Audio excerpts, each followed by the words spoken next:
지금부터는 도시 공간 구조에 관련된 문제입니다. 12번입니다. 틀린 것 했어요. 1번 호이트의 선형 이론에 따르면 지불 능력이 낮을수록 고용 기회가 많은 도심과 접근성이 양호한 지역의 주거 입지를 선정하는 경향이 있다. 자, 이게 틀렸는데 선형 이론은 하향 여과를 기본으로 설명을 하면서 고소득자가 소득이 높은 자가 교통이 좋은 곳에 입지를 한다라고 설명을 합니다. 그렇기 때문에 고용 기회가 많은 도심과 접근성이 양호한 지역에 주거를 선정하는 자는 지불 능력이 낮을수록이 아니고 높을수록 이렇게 해야 말이 됩니다. 해서 1번은 틀린 지문. 2번 헤이그의 마찰 비용 이론은 중심지로부터 멀어질수록 수송비는 증가하고 지대는 감소한다고 보고 교통비의 중요성을 강조했다. 예, 맞습니다. 마찰비 그러면은 교지 이렇게 해가지고 교통비와 지대를 강조를 했죠. 해서 2번은 맞는 지문. 3번 버제스의 동심원 이론은 거주지의 분화를 통해서 도시 팽창이 도시 내부 구조에 미치는 영향을 설명했다. 맞습니다. 어떻게요? 원 모양으로 5개로 퍼져가면서 도시가 만들어졌다 라고 설명하는 것이 버제스의 동심원 이론입니다. 4번 해리스와 울만은 다액 이론에 의하면 도시는 하나가 아니고 여러 개의 전문화된 중심으로 이루어진다. 예, 맞습니다. 다액 이론을 설명한 사람이 이 해리스라는 사람과 울만 이 두 사람이에요. 그래서 이 도시 구조에서 두 사람이 나오면은 다액이다 이렇게 기억하는 것도 괜찮습니다. 5번 다액심 이론에서 지대 지불 능력 차이와 그 다음에 유사한 활동을 집중하는 성향을 통해서 도시가 여러 개 핵으로 발생한다 라고 설명을 하고 있습니다. 맞습니다. 해서 12번의 정답은 1번입니다. 바로 이 부분을 체크 포인트로 점검을 해보는 겁니다. 도시 공간 구조 이론은 3개가 있는데 동심원, 선형, 다핵심. 자, 동심원 그러면 원이 5개로 만들어졌다. 그 5개가 어떻게 5개냐? 중심 업무, 전이, 저소득, 고소득, 통근자. 그래서 중전 저고통, 중전마마 저고통스러워요. 이렇게 한번 기억을 합니다. 그래서 원이 5개 모양으로 이렇게 퍼져갔다 라고 설명하는 것이 동심원 이론이에요. 해서 중전마마 저고통스러워요. 이렇게 퍼져갔다 라고 설명하는 것이 동심원 이론인데 누가? 버제스가 언제? 20년대라고 기억을 하고요. 시카고를 중심으로 설명을 합니다. 그런데 설명할 때 침입과 계승이라는 이게 침입과 계승을 침입적 토지 이용인데 침입 다음에는 경쟁, 경쟁 다음에는 지배, 지배 다음에는 계승 뭐 이런 식으로 침입과 계승이라는 방법을 통해서 주거 입지를 설명을 하고 있어요. 이렇게 설명하는 것을 생태학적 접근이다 라고 이야기를 해요. 이 생태학이라는 것은 바로 1920년대부터 1950년대 사이에 대단히 유명한 생태학파의 중심에 있는 사람이 버제스라는 사람이거든요. 해서 생태학적 접근 이렇게 기억을 하고 그 다음에 1930년대 호이트라는 사람이 전국을 대상으로 도시가 어떻게 만들어졌는가 봤더니 핵심 단어가 교통로를 따라서 퍼져갔다라고 하는 거죠. 그런데 동심원과 선형의 차이점은 동심원은 뭐냐면은 이제 처음에 20년대는 주거를 입지를 하는데 일자리를 위해서 외지에서 이민을 오는 겁니다. 1920년대에. 그럴 때 먹고 살기 위해서 교통이 좋은 곳에 저소득자가 들어가는 겁니다. 일자리 때문에. 그런데 1930년대가 되면 상황이 달라져서 이제는 고소득자가 교통이 좋은 곳에 들어간다는 거. 이게 핵심적인 차이입니다. 동심원 때는 누가 교통이 좋은 곳에 들어간다? 저소득자가. 그런데 선형 때는 고소득자가 교통이 좋은 곳에 들어간다. 자, 그런데 1940년대가 되니까 이제는 도시가 너무 많이 모여서 이제는 도심에서 살 수 없다 해가지고 말하자면 분산을 하게 되는데, 그러면서 여러 개 핵으로 도시가 만들어졌다라고 설명하는 것이 다핵심 이론이고, 사람을 볼 때는 두 사람이에요. 그래서 두 사람 이렇게 나오면은 다핵심인데, 이때에 말하자면은 이제 같은 업종일 때는, 유사 업종일 때는 집중을 한다, 모여 있다 이런 말이에요. 근데 업종이 다를 때는 서로 흩어진다, 분산이다. 그리고 어떤 업종은 지불 능력의 부족으로 인해서 굳이 도심까지 들어갈 이유가 없는 업종이 있죠. 대표적인 게 물류 같은 단지가 여기에 해당됩니다. 이러면서 여러 개 핵이 생겼다라고 설명하는 것이 다핵심 이론입니다. 해서 이 세 사람의 이론을 체크를 했습니다. 13번 문제입니다. 동심원 이론에 관한 설명 중 틀린 거. 자, 20세기죠. 1920년대 초반 시카고 학파, 시카고 대학, 그 다음에 버제스라는 사람이죠. 그 다음에 2번 생태학적 관점이다 라고 설명을 했어요. 그 다음에 침입과 경쟁, 천이라고도 하고 계승이라고 합니다. 이런 과정으로 설명을 했다라고 하는 겁니다. 그런데 이때 이 버제스의 동심원 이론은 튜넨의 고립국 이론의 영향을 받은 거죠. 튜넨의 고립국 이론이 먼저 발생했어요. 그래서 이 말을 바꿔야 되는데, 버제스의 동심원 이론은 튜넨의 고립국 이론을 도시에 응용한 것이다 라고 해야 됩니다. 튜넨의 이론과 버제스의 동심원 이론은 순서가 틀렸다라는 거죠. 그래서 4번이 틀린 지문. 그 다음에 5번 이 이론에 따르면 천이지대, 점이지대라고도 하고 전이라고도 합니다. 변해 갔다 이런 뜻이에요. 그럴 때는 중심 업무 지구와 저소득의 사이에 있다. 중전 저 고통, 이렇게 중전마마 저 고통스러워요 이렇게 기억을 합니다. 그러면 5번이 맞습니다. 해서 13번에 틀린 것은 4번이 되겠습니다. 나머지는 다 맞는 지문이 되는 거죠.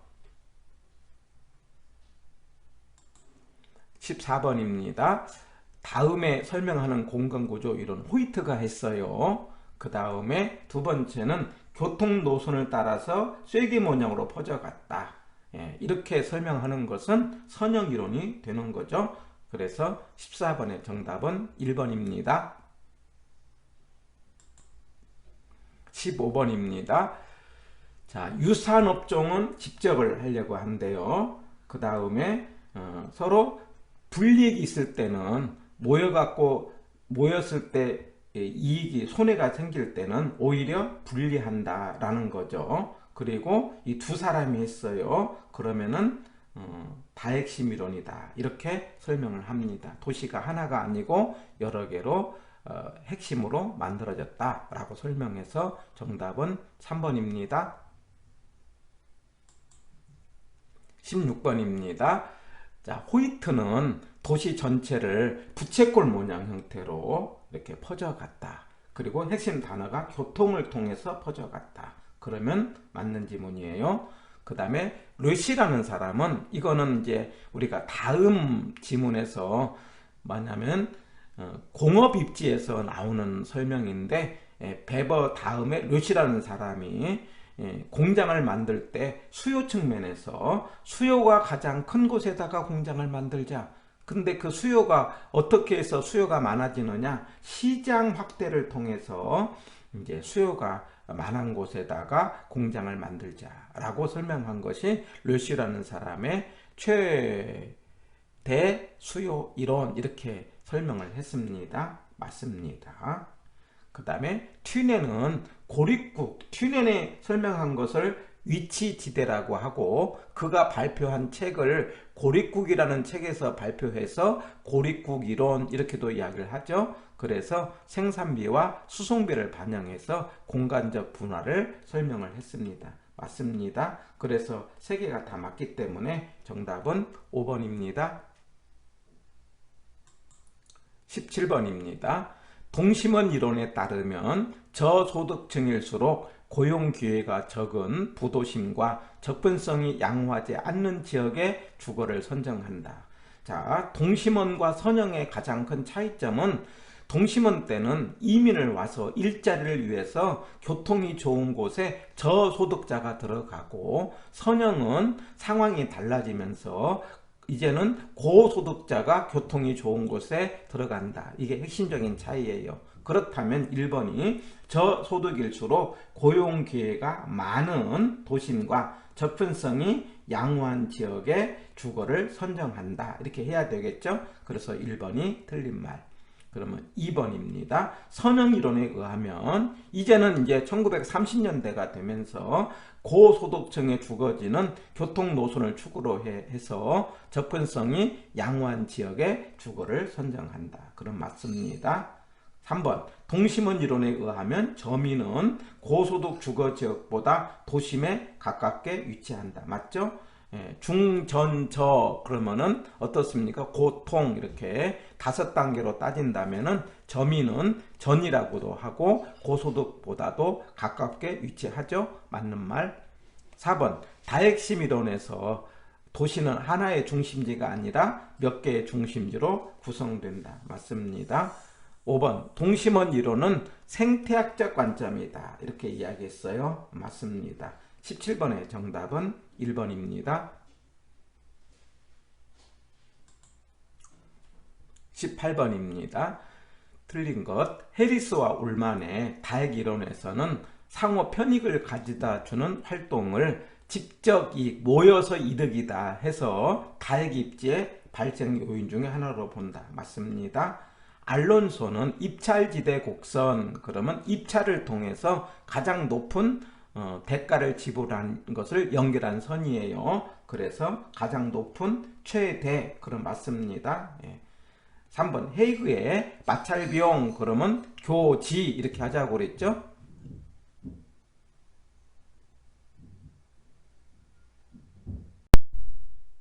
18번입니다. 1번 해리스와 울만은 다핵 이론을 통해서 상호 편익을 가져다 주는 활동에 대해서 직접 이익은 다핵 입지의 발생 요인 중 하나로 본다. 그러면 맞는 거죠. 여러 개 핵이 생기는 과정에서 말하자면은 이익 있는 활동들은 모인다 이 말이죠. 그래서 1번은 맞는 지문. 2번 알론소의 입찰지대 곡선은 입찰 그러면 경쟁이라고 그랬죠. 그래서 경쟁을 통해서 가장 높은 대가를 지불하는 사람이 땅의 이용자가 되면서 그 땅의 지대가 되는데, 바로 그 가장 높은 부분을 연결한 포락선 우하향하는 지수함수다. 이걸 입찰지대 곡선 그럽니다. 그래서 2번이 맞는 지문. 3번 헤이그의 마찰비용 이론에서는 교통비와 지대를 마찰비용으로 본다. 맞죠? 마찰비용 그러면 교지 이렇게 했어요. 교통비와 지대를 마찰비용으로 봤다. 마찰 그러면 이제 못하게 하는, 방해가 되는 요인 이렇게 이해를 하는 거죠. 4번 차액지대설은 지대 발생 원인을 비옥도에 따른 농작물의 수확량 차이죠. 그래서 비옥도가 좋은 땅을 우둥지, 나쁠 땅을 열등지, 한계지고, 우둥지에서 열등지를 뺀 차, 이게 지대인데 지대의 성격이 잉여라고 하고, 그리고 우둥지에서만 지대가 발생하고 열등지, 한계지에서는 지대가 발생하지 않는다라고 설명을 했죠. 맞는 지문. 마샬은 일시적으로 토지의 성격을 가진, 여기서 토지의 성격에 무슨 성격이냐? 부중성이에요. 부중성은 적다 이 말이 희소성을 말하는 거죠. 그래서 이게 공급이 적으면은 여기서 잉여가 생기게 되는데 초과이윤이 생기는데 그 초과이윤이 일시적으로 생긴다 이거예요. 이걸 우리는 준지대 이렇게 이야기했죠. 파레토 지대가 아니고 무슨 지대로 봤다? 준지대 해가지고 5번이 틀린 것이고 18번의 정답은 5번이 되겠습니다. 19번입니다. 기억 두 개의 흡인형은 인구에 비례하고 분기점으로부터 거리의 제곱에 반비례한다. 이게 말하자면 유인력이죠. 그것을 소매인력 법칙이라고 하는 겁니다.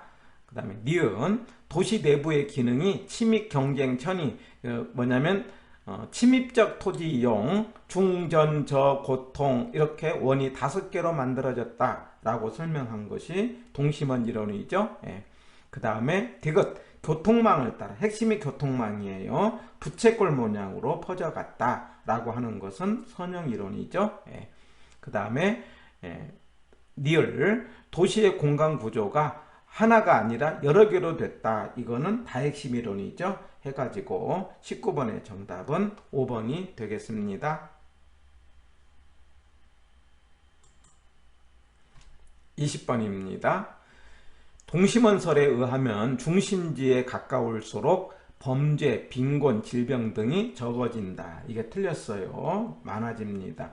1920년대의 미국의 도시는 이민을 와서 말하자면은 도심으로 갈수록 이제 서민들이 모여 살기 때문에 오히려 주거 환경이 떨어지는 거죠. 우리가 슬럼이라고 하는 것은 빈민가는 도심에 있는 겁니다. 전이지대가 곧 슬럼가가 되는 거기 때문에 말하자면 1920년대의 동심원설에 의하면은 도심으로 갈수록 범죄 빈곤이 많아진다 이렇게 체크를 합니다. 그래서 1번은 틀린 것. 2번 선형이론에 의하면 구입 능력이 높은 고소득층의 주거지는 간선도로를 따라서 입지한다. 맞죠? 그래서 동심원과 선형의 차이점은 동심원 때는 저소득자가 교통이 좋은 곳에, 선형이론 때는 고소득자가 교통이 좋은 곳에 이렇게 체크하면 되는 거죠. 1번은 틀렸고 2번은 맞았다. 3번 다핵심 이론에서 다핵의 발생 요인은 유사활동은요. 업종이 같을 때는 분산이 아니라 집중이죠. 집중. 업종이 같을 때는 집중이고요. 그 다음에 업종이 다를 때는 분산이죠. 예. 비양립성 그러면 어울리지 않는다. 어울리지 않는 거니까 뭐 하자? 분산하자. 이렇게 이해를 합니다. 해서 3번은 틀립니다. 다시요. 유사활동은 뭐라고 한다? 집중. 그 다음에 업종이 다를 때는 분산. 이러면서 여러 개의 핵이 만들어졌다 라고 설명한 것이 다핵심 이론입니다. 그 다음에 4번 도시 공간 구조의 변화를 야기하는 요인은 교통의 발달이지 소득의 증가와는 관계가 없다. 교통도 중요하고 소득도 중요하죠. 바로 이 부분이 틀리죠. 해가지고 4번도 틀린 지문. 5번 자파점 세탁소는 산재 흩어지는 점포다 이런 뜻이 이건 맞습니다. 그런데 백화점 귀금속은 집심으로 기억을 해주세요. 중앙에 모여 있어야 된다라고 하는 거예요. 집재는 관련 업종이 모여 있는 것을 말하기 때문에 백화점과 귀금속은 집심이라고 해야 됩니다. 해서 5번이 틀렸습니다. 20번의 정답은 2번입니다. 21번입니다. 옳은 것. 도시 공간 구조의 변화를 야기하는 요인은 교통의 발달이지 소득의 증가와는 관계가 없다. 교통도 중요하고 소득도 중요하다. 이렇게 풀어야 되겠죠? 틀린 것. 2번 버제스는 도시의 성장과 분화가 교통망을 따라서 교통망 그러면 선형이죠? 예. 그런데 3번에서 침입 경쟁 천이 이렇게 침입적 토지 이용으로 공간 구조가 중전저 고통 이렇게 5개의 원모양으로 했다라는 것은 버제스죠. 2번과 3번은 이렇게 바꿔진 문제 지문으로 되겠죠. 틀린 지문 서로 바꿔놨기 때문에 4번 동심원에 의하면 점이지대는 고주택지구보다 도심으로부터 원거리가 아니죠. 가깝죠. 중전저 고통 그러면 이게 원거리가 아니고 가깝게 있다. 틀린 거네요. 5번 다핵심 이론의 핵심 요소는 공업, 소매, 고급 주택 등이 있으며 도시 성장에 맞춰 핵심의 수가 증가되고 특화될 수 있다. 이게 맞습니다. 해서 21번의 정답은 5번입니다. 22번입니다. 자, 도심에 있어서 집가 상승분을 초과하여 급격히 상승하는 경우 도시가 땅값이 올라간대요. 그러면 어떤 일이 생기느냐 이런 이야기예요. 그러면 1번처럼 택지 가격이 올라가서 택지 취득을 어렵게 한다. 맞습니다. 그 다음에 직주분리, 도심이 비싸니까 도심에 살 수가 없어서 직장과 주택이 분리돼서 통근거리가 멀어진다. 맞습니다. 그 다음에 토지의 조방적 이용, 조방적 그러면 이제 넓게 이용하는 거예요. 그래서 여기서 고지가는 집약적이고 저지가는 조방적이다. 그러면 집약적 그러면 고층화 이렇게 이해하고 조방적 그러면 경작 아니면 저층화 이렇게 이해를 합니다. 그때 땅의 이용을 위로 이용한다 그러면 집약적, 옆으로 이용한다 그러면 조방적인데 위로 이용하는 한계를 집약한계 그럽니다. 한계 비용과 한계 수입이 같을 때고 이걸 토지 이용의 상한선이 되는 거죠. 거기에 비해서 조방 한계 그러면 경작 한계인데 총 비용과 총 수입이 되는 거고 이거는 토지 이용의 하한선이 되는 거죠. 해서 고집가는 집약적해야 되기 때문에 이게 조방적이 틀렸습니다.